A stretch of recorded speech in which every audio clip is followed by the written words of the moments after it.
It's crazy until it's genius. They used to call me crazy, now they just call me. Your money right now, and it's just up to you of how valuable do you want to become. And if you find yourself really stuck, it might be because you're thinking too small. I didn't have a personal bank account because it had gone negative so often I got kicked out of it. I had always had dreams. I started thinking about this fund when I was 30. So I dreamed of being a millionaire. I couldn't afford the Fast Company cover that I would be on 3 years later. What is worth doing excites you, makes you excited to wake up in the morning. If you truly want to make $1 million doing it sustainably, you have to be obsessed. All you need is one person to believe in you. And that's what it was. I had been preparing for almost 4 years for this moment. And so I was like, it's on. The being a millionaire part, for me, couldn't be enough. The goal of being a millionaire. So there had to be this vision that was way bigger than myself. So that's what I would say to that person, 34-year-old me, and I would say to anybody else who is just like, I don't know how to get out of bed, is if you feel that way, it's most likely because you've made it about yourself or you made it about your very specific current circumstances. To me, in that moment, they were not, I want to almost say they weren't real. I was like delusional on purpose. And it was because the end game or the goal, the North Star, was about how many people can I positively affect? What would happen if a backstage capital existed, where in venture capital, less than 10% of all venture funding goes to women, people of color, and LGBTQ founders, where white men make up only a third of the country. They get 90% of the funding. If I can make backstage capital happen, how many people would be positively affected? It didn't always start there. It wasn't always that. It was actually, to be honest with you, I did start with, I want to raise $1 million for my company. And in doing the research for that is when I learned that statistic that changed my life. Catherine Finney, her team, put that out years ago. And I learned that statistic and I said, wait a minute, everything I've been thinking is wrong. I don't need to worry about me getting $1 million, where that might take me. I could probably make it work. I'll figure out a way to make that $1 million. But I need to make that $1 million for us. And so because I had that while I'm sleeping on the floor, and anytime I talk about it, by the way, I can feel it and see it. I feel the floor. I have my jeans rolled up as a pillow, no covers. I have my suitcase right in front of my face so I don't have to see people walking by. And there's, lights are blaring. There's never any rest. And I don't think I would have made it several days, several weeks of that if I wasn't thinking about this bigger picture. So I think that's where you have to start. And if you find yourself really stuck, it might be because you're thinking too small. I didn't know about the Silicon Valley place. Yeah. When I discovered that when I was 31-ish, I think that's why everything else started to make sense. Everything else I had done started to make sense because I had always been this weirdo who was doing these things and had no safety net, but was always making people excited and bringing people together. I had so many couples who found each other in my blog, who got married. I have all sorts of things, but it was never a great business model, none of it. And when I discovered Silicon Valley, I thought, oh, you can partner with people who get that part. You can be, I guess, I don't want to call myself a visionary, but you can have those visionary tendencies and not have to do everything and figure everything out. And so many people knew this before, and I just didn't know it. So once I figured that out, that is when all of the things that I had done in the past, from the time I was selling candy in the 3rd grade to working on major arena tours that I got myself to, all of those things and all of the heartache in between, all the terrible times in between, it all made sense because I thought, this is it. This is the answer. I can I can find my team here, my tribe here, and work on one singular focused mission and put all of my energy into having that backed. And once I decided, okay, I want to have a venture-backed company, Okay. that's when I started doing all this research. Go back into the research phase, Yeah. just like you did with the band stuff. Absolutely. I started doing research. I wanted to know what I was getting myself into when I walked into these rooms. So I never set out to become a venture capitalist. I just wanted to know how they thought. I wanted to know what they did. I wanted to know everything that they, as much as I could, about what they did so that we would be on par with each other in the room. And for me, it was, again, an exercise and a curiosity that I was very excited about. Didn't know how we were going to pay day to day. Both of us were in a really bad state financially. I didn't have a personal bank account because it had gone negative so often that I got kicked out of it. We would get excited on Tuesdays because they would have free chili or free sandwiches at the hotel in the lobby. And we knew, oh, we're going to have food that day. I was almost going to say real. We don't even know if it was real. I don't know what it was. All that was happening, but I was also talking to people on the phone and meeting people in person who I couldn't meet in person at the time, and talking about $1 million fund. And I had a pitch deck, and I was circulating it, and I was talking to founders, and I was helping them with their problems. And to me, it made all the sense in the world because I could see the future. I could see around corners. I could see what the world was going to look like in the future because I had been there, right? We're creating the future. But every once in a while, at the toughest times, I would stop and say, I need to be intellectually honest with myself. Is this crazy? And I never got to the point where the answer was yes. And it might even have been yes, but. However, we're still going to go because, as many people have said it better than I have, it's crazy until it's genius. I say they used to call me crazy, now they just call me. I talk about authenticity very often in the book, and it's probably the most important part of this because I mentioned that I've raised millions of dollars. I've generated millions of dollars in revenue, which I think is very important to remember. I don't think it's talked about enough. I've generated millions of dollars in revenue. I have invested in more than 100 companies, all in the last 4.5 years. And I have done so by the 4 things I've mentioned, and also by being myself and while being myself. And I have to tell you, there's a sweet satisfaction to that, to waking up every day and knowing that I don't have to put on any airs. I don't have to pretend with anybody. What you see is what you get.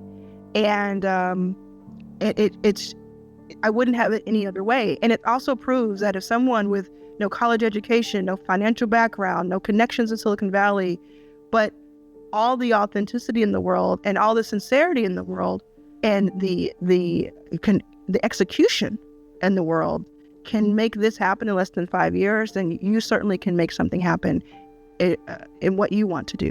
And so that is being yourself. And so I'll leave you with this. What I say is, and I hope you hear this if you take nothing else away, is be yourself so that the people looking for you can find you. Be yourself so that the people looking for you can find you. There's someone right now who's looking for you. They won't be able to see you if you hide behind a costume. And that's where I'll leave it. I hope you check out It's About Damn Time, How to Turn Being Underestimated into Your Greatest Advantage. I had always had dreams. So I dreamed of being a millionaire. I dreamed of going on tour and working on these tours, which I ended up doing quite a bit of musicians. I dreamed of it. That was me chasing it, running after it. This called to me. I've said that publicly. This called to me. This was a calling. And I don't speak like that normally. I think it's very, a little high and mighty, but it was. I was not sitting around saying, let me go find this. It came to me. And so if you are someone where we've just said this to you and you're like, okay, I have to wait for my calling for it to be real. What do I do in the meantime? Build skills. That's what you do in the meantime. Build skills, stack your skills so that you're ready, like you said, when the phone rings, the proverbial phone. Yeah. Because if you don't do that, then you're wasting time. Thankfully, I was doing that without even realizing that, knowing that that was what I was supposed to do. So I was, as broke as I was, I couldn't afford most books. I couldn't afford the Fast Company cover that I would be on 3 years later, right? I loved Fast Company. I would go to the airport, I would read it. I would be at the airport and read it, but I could not afford it. It was $8, $7.99. I couldn't afford it. Then I was on the cover of it in 2018. But each day I woke up from 2013 to mid 2013 to mid 2015. And this was a really tough time for me. And I said, the one thing you can't control if you're going to eat today, if you're going to make any money, if you're going to raise any money, if you're going to get a yes, but you can control how much you learn today. I had to learn something every single day. So when I did get that first check in September of 2015, I was ready. I didn't have to go out and celebrate. I didn't do any of that. I was ready. I was like, okay, now I have some companies to invest in because I already know who I want to invest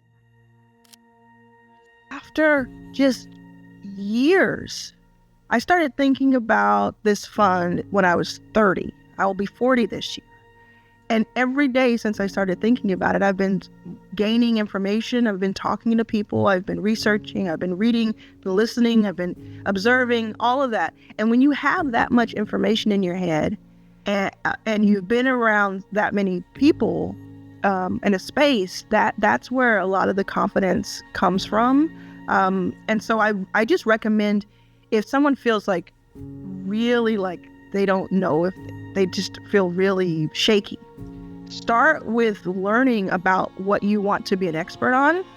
And I promise you, like the first day of it, you'll feel a little bit more confident, and then a little bit more, and just start stacking on it. The second part of it is the imposter syndrome myth that I kind of try to bust in the book, which is a lot of underestimated people, especially that I've seen, feel like they think they have imposter syndrome because that's the phrase that has been used by others.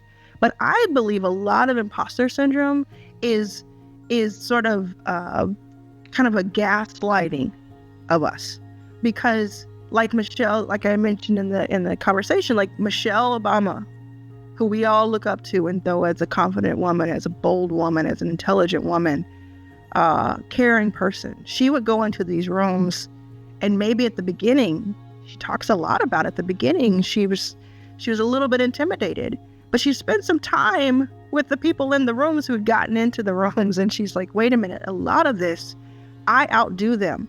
I am smarter than them in this. I know I am more expert in this, we'll say, rather than smarter. I am more expert in this. I am willing to do more. I have a better work ethic. I am this, and that. So there are ways we can start listing things off that you already have, that because you may not have been around others in your space, or too many others, or because they may have been really good at gaslighting you and making you believe that you aren't as good, you start to feel that.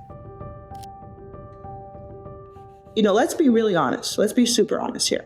If my book could make everybody a millionaire, I would be a billionaire. You know what I'm saying? Like, it would just be over, said and done. There's only a certain percentage of people who will get the book, even after they hear this today. Mm-hmm. So if you get the book after you hear this today, you're in a certain tier, right? Uh-huh. There are only a certain number of people who get the book who will actually read it or listen to it in its entirety. Uh-huh. Of that percentage, which is already dwindling down, there are very, very, very few people who will implement and execute on what I teach. You know that with courses and with books and with all the things, there are only, and see, this I have observed for years. It has not changed. It is tried and true. And that is the difference. That's why someone can say, I was about to ask you that. yeah, why isn't everybody a millionaire then if you Yes. got a book that tells you how to do it? Because of what I just said. Yes. Because there are people who just, and this is not I'm not judging actually. I know it sounds like I am. I'm not judging. I'm saying there are people who just simply knowing it's possible is worth enough for them. They can go with that. I'm going to listen to you. I'm going to pick up the book, have it in my house. It's on the shelf. I'll glance over at it every once in a while. And that's enough for me. Then there are people who, by reading it and saying, somebody else can do this. I believe somebody else can do this. That's enough for them. And then there are people who have this hunger and this drive that they probably, like you may relate to this, they can't find too many other people who feel that way. Yeah. They feel a little bit outsidery. Like with you when you were a teacher, I bet you had all kinds of plans and ideas and your Girl, when the kids went to sleep at nap time, I was reading books. I was writing it. I was like, I don't. Yes, I had this fire burning. Yes, that's fire, right? So if you're listening to this right now, and you just heard $50 million, and you're like, what? How? Why? When? It's because you simply went further than most people are willing to go. You simply stayed in it longer than most people are willing to do. Where is the collection plate of gatekeepers? Yeah. So the people who are holding, I guess like the purse to this money that you want, like how did you get them to take you seriously, I think? I think some of it was just by staying around. And because a lot of people feel like, oh, okay, people have jumped on a fad, or people have a chip on their shoulder, or people are this, or you know how they can be. There's always something. But I found that a few of our investors or key investors came in after like just seeing me going, like just keep at it for years and saying, man, you're going to either do this or you're going to, I don't want to say die trying, but you're going to, you're going to either do this or whatever, because I like that kind of, I think people react to that. And I think now there's always these pockets of time where you have to like say it. And then there's these wonderful pockets of time where it's just being shown. And that's what's happening right now. Our portfolio is showing out. They raised 50 million plus last year.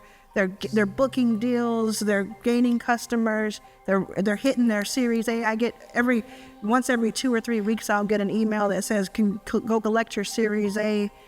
Your note has converted. They're doing it, and that's happening all around the ecosystem. It's not just our portfolio. And when that happens in our ecosystem, like when Delane raises however $30 million for Play Versus, when Jewel Burks stunts and does anything basically, right. That's good for us. All boats rise. So I think it's about not necessarily trying to convince gatekeepers.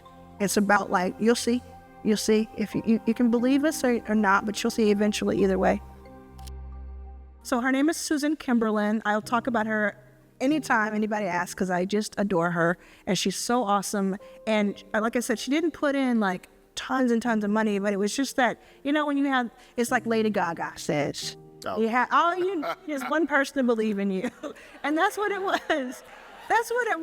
It was like, wow, okay, so I knew her for a few months. I met her out in Silicon Valley. She had worked at PayPal and at Salesforce as a product manager, and she was an angel investor. She, wasn't like crazy rich or anything, but she had built something for herself, her family had, and we talked a lot. And what I would do is like teach her a little bit about venture capital and about investing, and like help her with her other investments and like diligence them just a little bit and teach her a few things.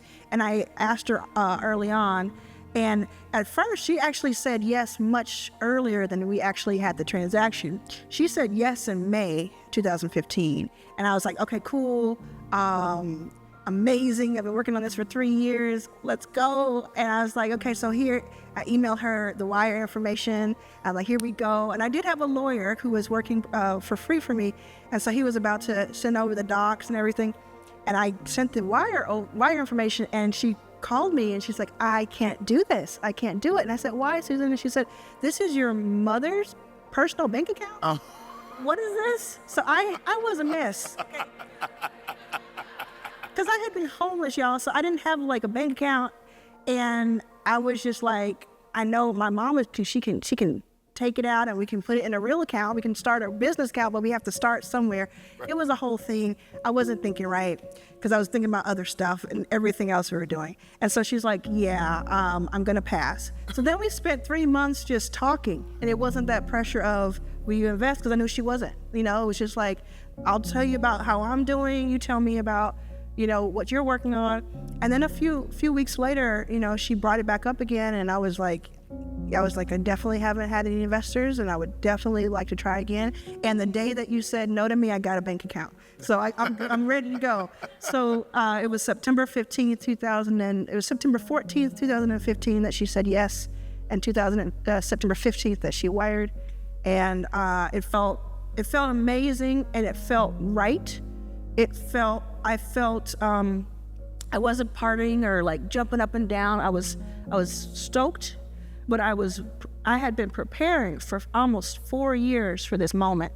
And so I was like, it's on, let's go. And I got a plane ticket to LA where I had been sort of based for earlier in my life. And I got a co-working spot, and we were on.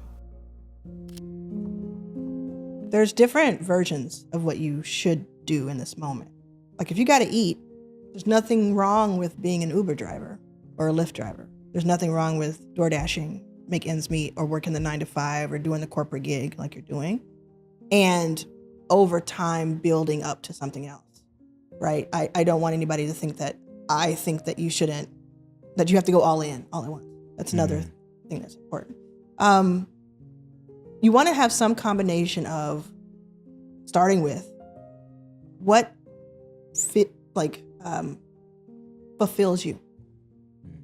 What is worth doing, excites you, makes you excited to wake up in the morning. Like every night when I go to sleep, I'm so excited to wake up the next morning. Like I can't wait to wake up the next morning and think through more strategy. I go to sleep thinking through strategy. I dream of it. I wake up with an idea. I write the idea down, and then I go back into the cycle. That wasn't always the case because I hadn't found the thing. So it has to be something that you're just, to be honest with you, got to be obsessed with it. If you truly want to make $1 million doing it sustainably, and that's just your first million, you have to be obsessed with it. So something that's you find be obsessed with, and that's where it goes back to, you probably already know it and you don't even realize it. Also has to be something that is, in my opinion, ethical.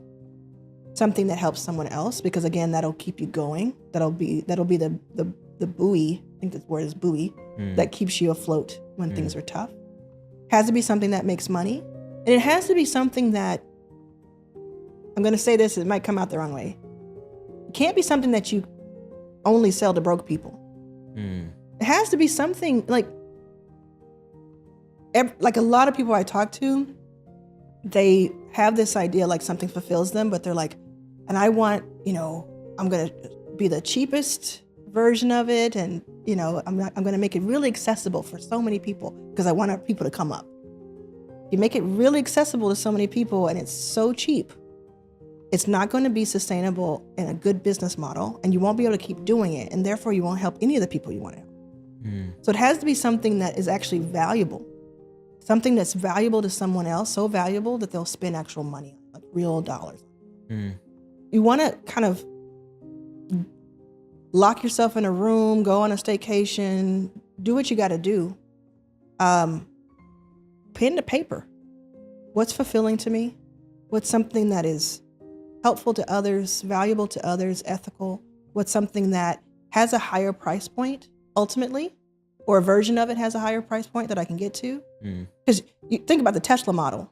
They didn't start with something that costs like $5,000, $10,000, $15,000. They started with something that was so unattainable to make it possible for the more attainable. Truly, research and development is also truly studying. I'm going to ask you a question I think is going to prove this point. How many other people's YouTube channels do you study? If you had to guess. Oh. You know what? It's hard for me to give an exact number because there's a few kind of core channels that I really study and like I'm aware of like everything they're posting. Yep.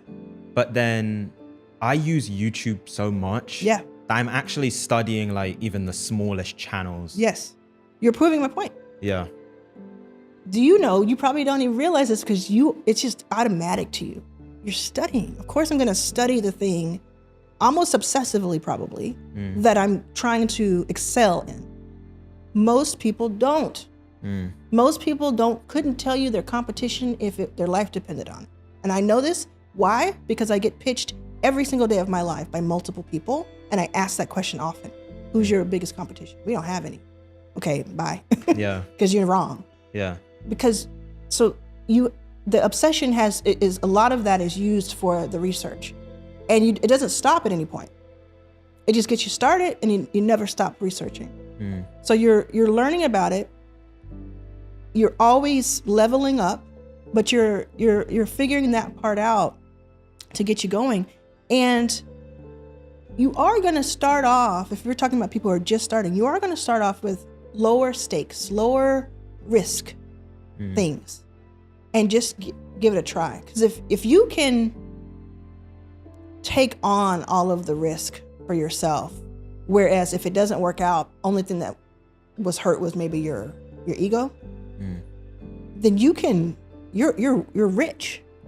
You know what I'm saying? Because what people try to do to compensate for not taking too much risk is that they try to go out and raise a bunch of money before they have anything, before they have product market fit, any idea that it's really a company. They depend on so many other people. But if you take on the risk of, the worst thing that can happen is that it'll feel bad. It's a little bit of time wasted, quote unquote, and it'll feel bad. You have so much leverage in doing that.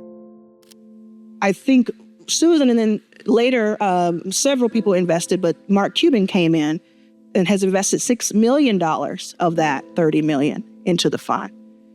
And he said the same thing.